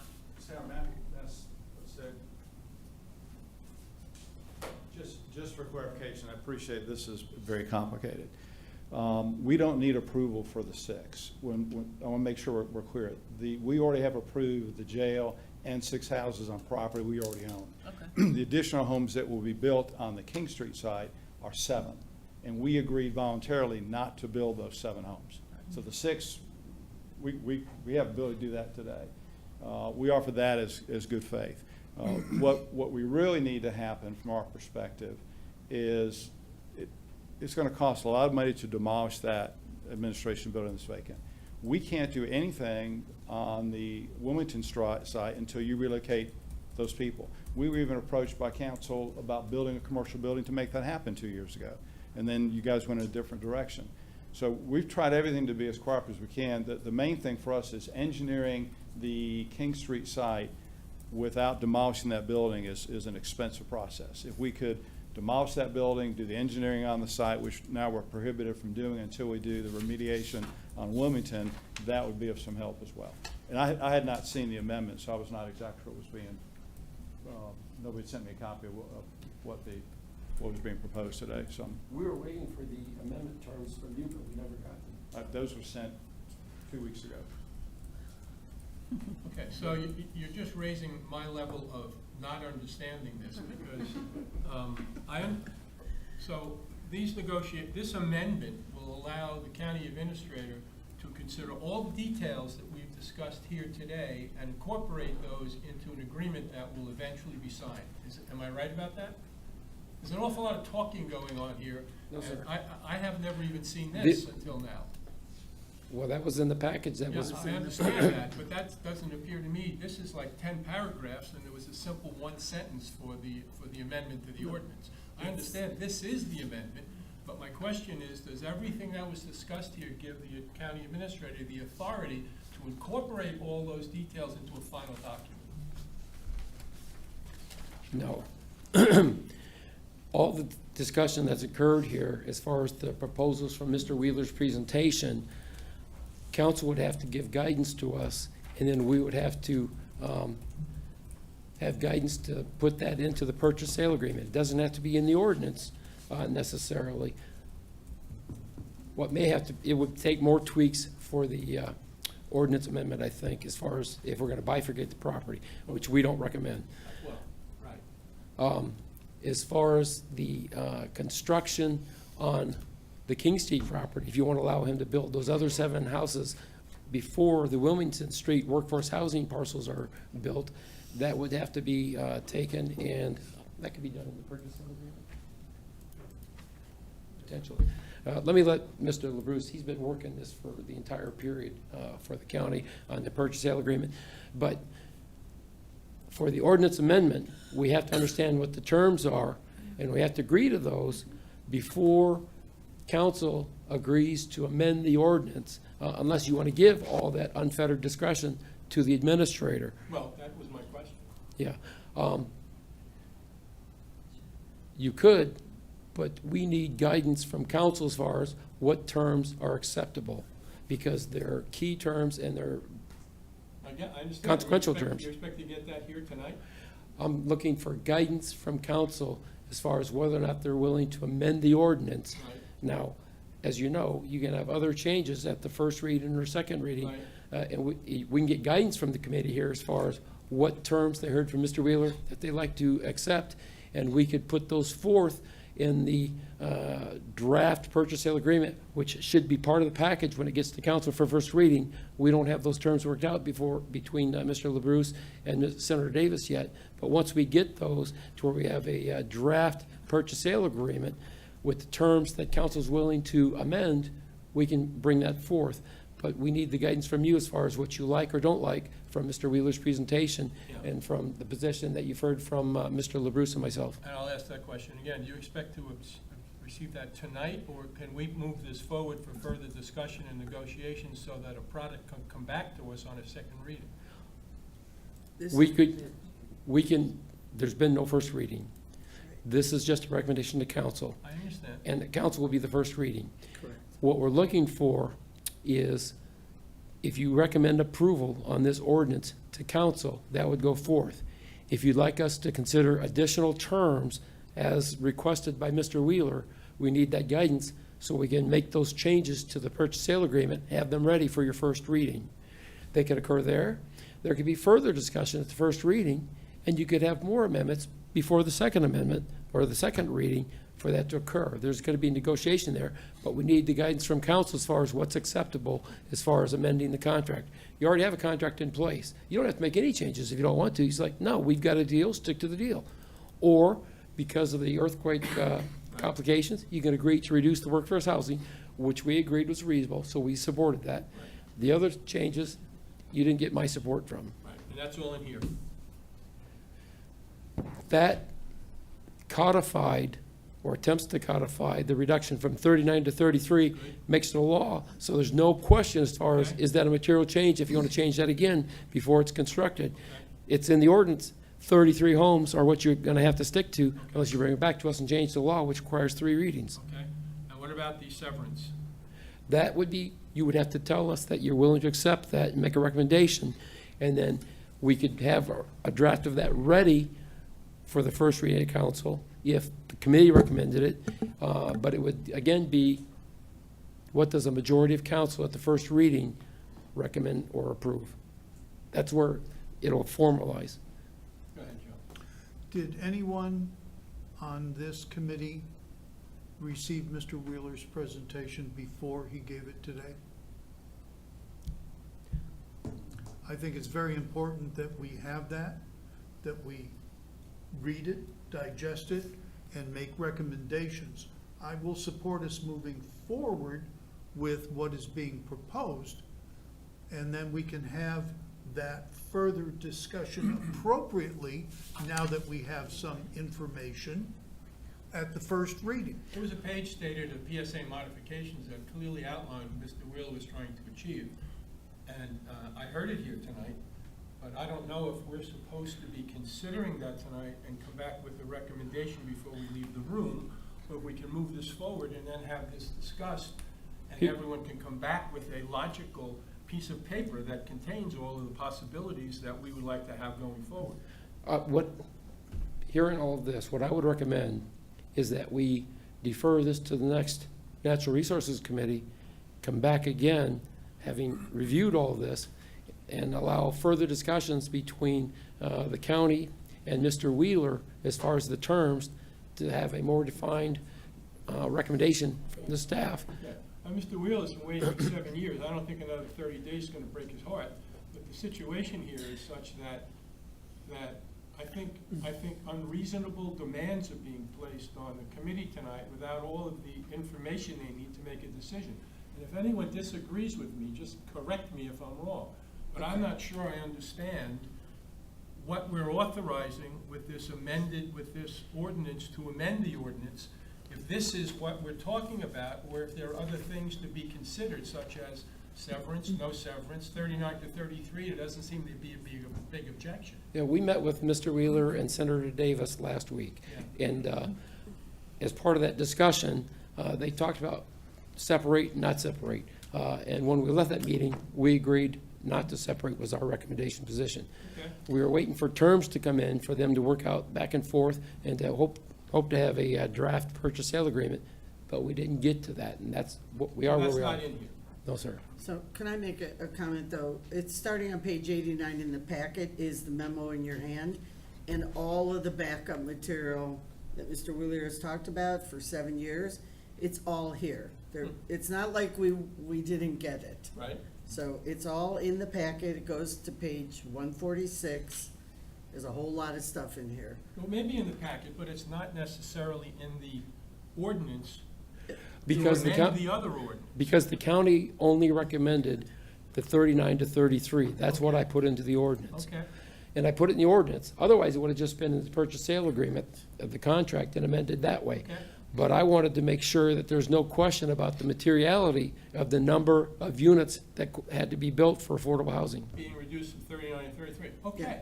Yep. But what about all the other things that are being talked about here? The We count- can move this along and come back at second reading with a final document that's come together after it'll be everybody first talks reading. about it. We can move it forward if you're ready to, because if you're ready to go with the county's recommendation to reduce it from 39 to 33, Yeah. and that's the only change, we can go forth. We're ready. That's what I'm trying to say here. Well, but that's where we need the guidance as far as, did any of Mr. Wheeler's other requests sink in with you to where you want to support that? Well, we don't even know yet. Unless everybody's ready to talk about that tonight, I don't think. That's part of the discussion. He's made his request, and if there's changes you want us to make, we can make them between now and first reading, but we need to hear that from you, is what I'm saying. Can we just motion to move this along? Sure. Okay. I'll motion. Well, we already have a motion in a second. Okay, all right. It's simply a matter of what if we're gonna vote to move this to a first reading? Is that what we're Yes. doing? Yes. Move it forward as it's there, or do you want staff to make additional changes? Ms. Taberner. I'm not trying to make trouble here, but I'm trying to be clear. You understand where I come from, and I'm trying to be clear here going forward to try and incorporate here everybody's positions that seem to be stated here tonight, but not in this document. And if this is what we're gonna use as our referral point, I think it's incomplete. What, you've got the county's recommendation right there. Yeah. That's what the county recommends and supports. And But then you heard from Mr. Wheeler, Yeah. Yeah. And you seem to be in favor of what he was requesting. I am not, Mr. Chairman, in favor of separating the two. I'm only in favor of reducing it to 33. To 33. That's the only thing that's in here. That's it. Okay, That's so just my then, if we're opinion. going to move forward with the county's recommendation that it not be separated, that will be coming back to us at the first reading? What will be coming to you at first reading, if you vote to approve the ordinance as amended right there, Yeah, will be to reduce it from 39 to 33. right? Nothing else. No other considerations will be, nothing else will be considered. It's not unless you get a vote from council to recommend or to direct staff to make any further changes, or at the first reading, you could move to amend the amended ordinance to modify other things. Okay, fine. Mr. Cunningham's on the screen. Go ahead, Logan, you have your hand up? Yes, Mr. Chairman, I guess just to clarify for you, maybe we just need to see if anybody wants to motion to add anything to this amendment or keep it the way it is written and vote. Well, there hasn't even been an opportunity to discuss it, which would just open it up for more discussion. I would rather, quite frankly, at this hour, move this along and see where it takes us at the first reading. And by then, we will have had an opportunity to consider it and come back with some feelings and positions on what we'd like to see happen with regard to this. This is an important project. I think everybody's in favor of getting it done, but there seem to be some things that are hanging there that we haven't even had a chance to agree on. And what I'm trying to do is move it along and have it come back in a more logical fashion, so what we're considering is actually there in front of us. There are recommendations for severing it. There are recommendations to have it preserved. I don't know how everybody feels about that, but we could be here all night talking about this, which is not my object. I want to move this along, and maybe when we come back, we'll be better prepared to see if there's any other things we want to put in there by giving the county administrator the authority to execute any and all documents necessary for the sale of these county-owned properties. And I think that will do it. So I'm ready to call this to a vote. Yep. Yeah, good idea. Let's have a roll call vote, please, sir. Oh, You have your hand up? You have a That's- question? No? It's on the original motion, just so we're clear? Yeah, Yep. yeah, that's right. Move it, Yeah. okay. Vice Chair Tabernig, Yes. Councilmember Dawson, Yes. Councilmember Passman, Yes. Councilmember Lawson, is he still online? No. Don't see him.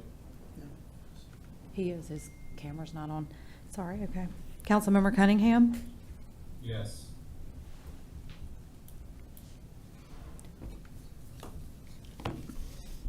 Committee Vice Chair McEllen? Yes. Okay. And Councilmember Passman, did you already vote? Yes. Okay. Motion passes. Oh, you didn't ask me. You didn't ask me. Councilmember Brown Yes. and Ms. Howard? Yes.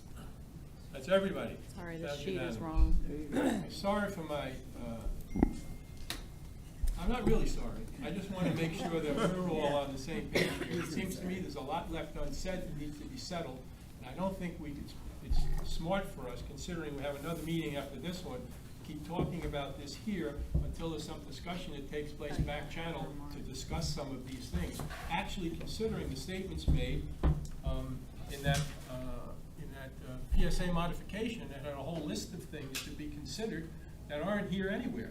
And I think maybe for the first time actually being discussed here in our presence, and maybe as a surprise to some of us, and maybe not as a surprise to a lot of us. I don't know yet. But I'm so happy he left, you know? Who, yours? So considerate of him to move. But I want to make sure that the chairman's on board here with this, and that we move ahead in a logical fashion. And I regret that it's going to take another month, but as I said, after 7 years, I don't think it would really matter to you for another 30 days. I was 6'3" when we started this, and it was now. Sorry? Okay, well, we took a vote. This is going to council. It'll go to council. You moved, Not I vote to understand where it's going, but I have to tell him what happened. I just want to be sure that he understands, and I don't even understand. So when I tell him, I may be calling you to ask what happened here tonight. okay, but it'll be in council on the 27th of October. Yeah. Mr. Chairman? Go ahead, Logan. Didn't we just approve this to go to our next county council meeting? Yes, we we did. did. That's right. So there's no 30 days, it's moving on to the first Right. reading. Oh, next Monday. No, No, in no. 3 One weeks. after that. 2 weeks. Yeah. It'll be in October Same 27th. holiday. Yeah, That's almost correct. a And you month, won't be sorry. here. Neither That's will I. right. Good. Okay. Neither will I. Yeah. Okay, Okay, any other adjourn. questions? If not, I'm ready to adjourn this meeting. No more comments from anybody? Thank you all very much. And sorry for my obfuscation here, but I just wanted to make sure we're all clear Okay. on what's gonna happen with this. Okay, 5 minutes before council meeting, or 2 minutes. 2 minutes, 2 whatever you minutes. want. All right.